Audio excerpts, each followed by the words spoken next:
Qual desses é um tipo de peixe?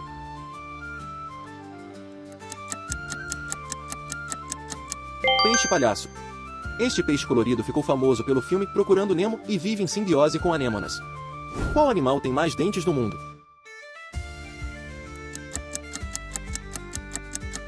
Peixe-gato. Algumas espécies de peixe-gato possuem milhares de dentes, adaptados para triturar os alimentos que consomem. Qual animal pode dormir em pé?